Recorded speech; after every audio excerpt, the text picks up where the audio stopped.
How moving to Mexico has changed my dating life completely. In this video, I'm going to cover all the things that have happened and why I decided to come to Mexico. And by the end of this video, if you are considering coming to Mexico, maybe making a move into a different country, leaving the West, you'll have a better understanding of if this is the right decision for you. So the big reason I decided to start traveling and moving is because, let's be frank, dating in the West is tough.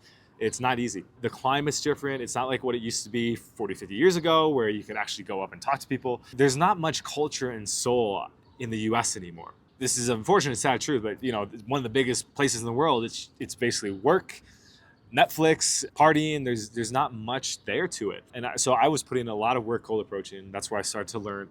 I did about 400 or 500 approaches in the US, and then I realized I need to go somewhere else. I need to try it in a place that's going to be a little more friendly to this activity, right?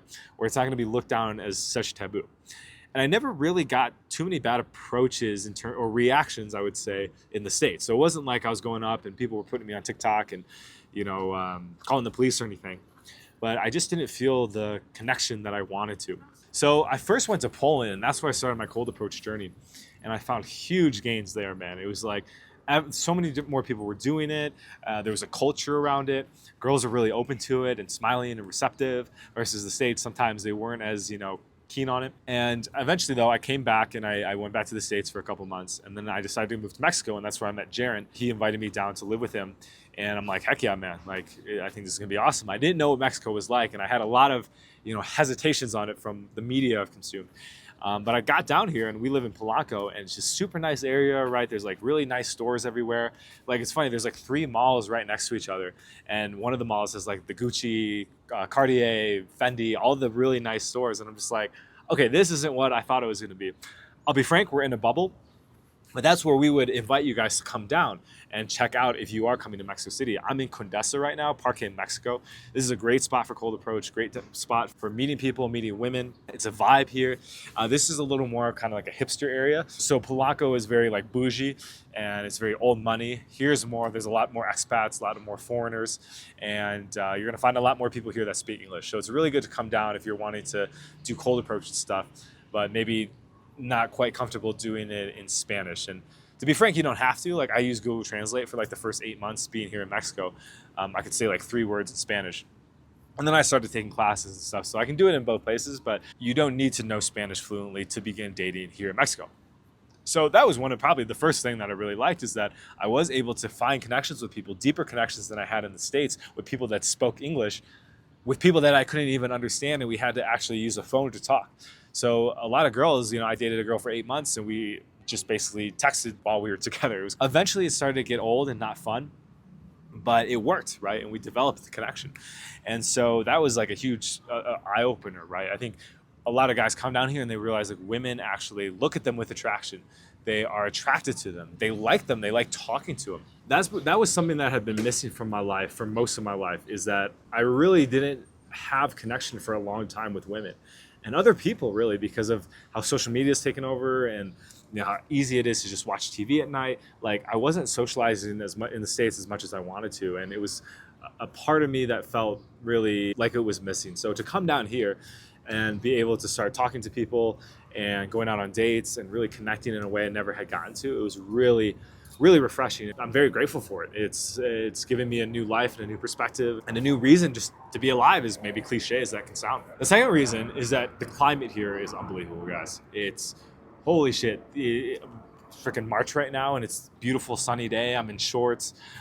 Winter, like the first Christmas I stayed in Mexico City, it was 70 degrees and sunny. So I went to the park. It was beautiful, and then my parents are sending me pictures of it being freezing, and like there was a snowstorm and all that stuff. So to be able to come to somewhere where it's nice pretty much year round. There's a few months from like July to September where it rains a lot, so I will be traveling this year to avoid that. But in terms of the rest of the year, man, it's beautiful. And I don't know if any of you guys have had the seasonal affective disorder, just kind of not getting sun. I'm from Wisconsin, so most of the year, half of the year is kind of dreary. So to be able to get sun and good weather 9-10 months out of the year now, it's fantastic. And my mood's changed. My mental health has gotten a lot better. And because of that, I was able to be more attractive and have more energy for dates and meeting women and stuff. So it all just started to circulate together. and really has benefited in a lot of ways. The next reason is cost of living. If you do go out to restaurants every day, you're still going to spend a lot, but you can get away with not spending a lot on dates. And to be frank, I don't even spend money on first dates. We go to a coffee shop and I don't even, order coffee. But there's so many places you can walk to, so many coffee shops. There are really great restaurants and the food here is fantastic. So that's always an option as well. And there's just so many great opportunities to develop a strong dating life. I know we have clients that come from New York or Chicago, and they say it could cost $100, $150 to go on a date between you and the girl. And that's shit, man, it's expensive.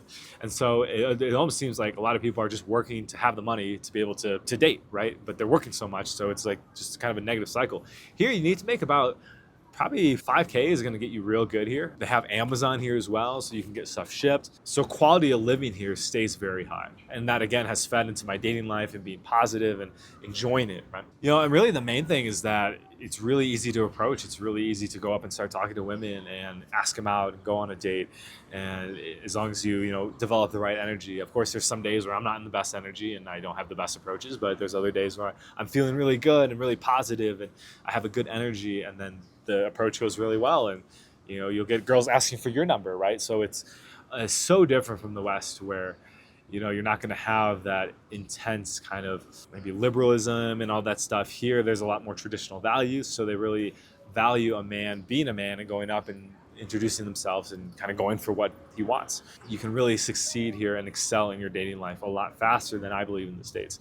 I could have stayed in the States and I probably would have taken 10 years to make the progress I did here in one. But hey, I'll take the one. At one point I was going 5-6 dates a week and it was just unbelievable. I couldn't even believe it. It was almost like I was dissociated a bit because I was kind of watching the experience and being like, how is this even possible? I've definitely scaled back now because I kind of got it out of my system in a bit. And I think that's a really important part too, is that if you are looking for a long-term relationship, coming down here and getting some of that intense, heavy dating out of the way, getting to go on lots of different dates, you can get to a place where you don't need to date anymore. And that's a really interesting place to be in, where you don't have that neediness. You're not like, okay, I need to prove something to myself.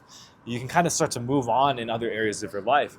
And if you are looking for a long-term relationship, getting it out of your system, getting kind of the fun years out of the way, to say, that's when I believe you become more ready for an actual long-term relationship, and what that involves. Because again, you're going to be with one girl, you're going to be with one.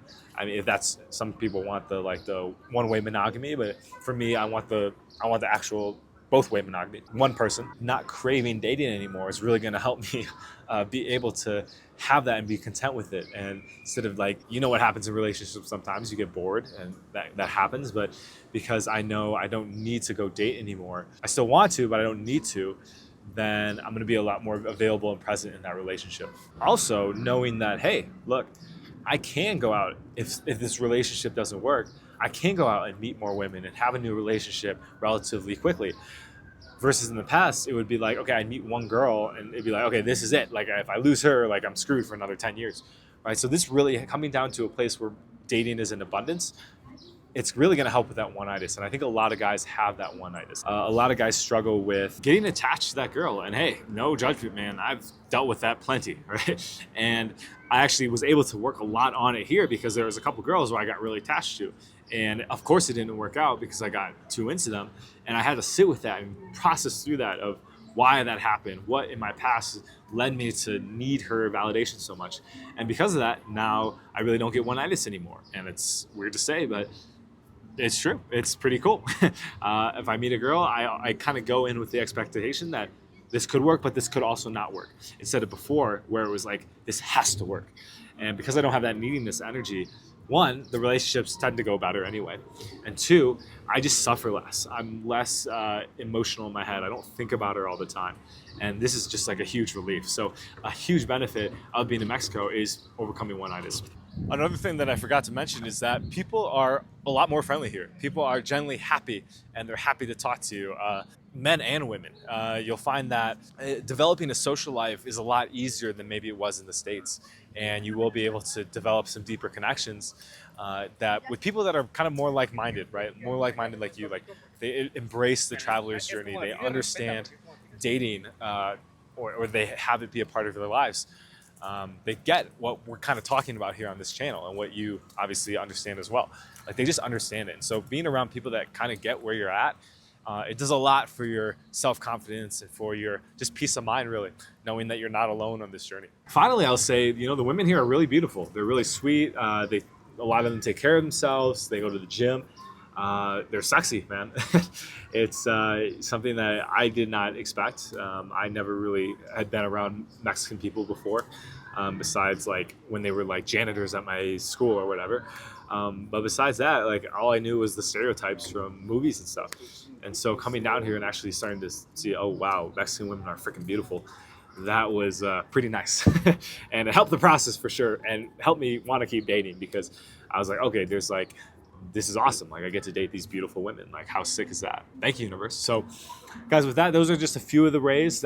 There's a ton more, and that's something we can cover more in other videos. And if you decide to come down here, you'll get to see it for yourself.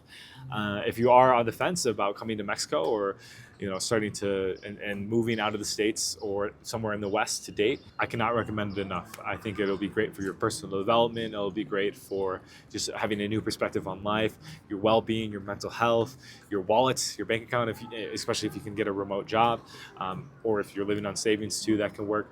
But I haven't met one person that's come down here and that has not been disappointed. So that's what we're here for as well. We do help guys come down here, make that transition. We take them out here for cold approach, and then teach them online dating as well, to help set up an Instagram and Bumble profile. That's another thing too. I don't use dating apps, but a lot of guys come down and they're like, wow, I'm actually getting results on dating apps. I have a good Canadian friend. He's like, in the States, or well, in Canada, I would get 0 matches on Bumble. And then I came down here and I'm like a celebrity. So you will do a lot better on the dating apps as well, being a foreigner. So that's something to look forward to as well. So with that, you can hit the link down below to schedule a 40-minute call with us. We'll hop on and see where you're at in your dating journey and where we can best be assistance to you. Other than that, we'll talk to you guys next one. Peace.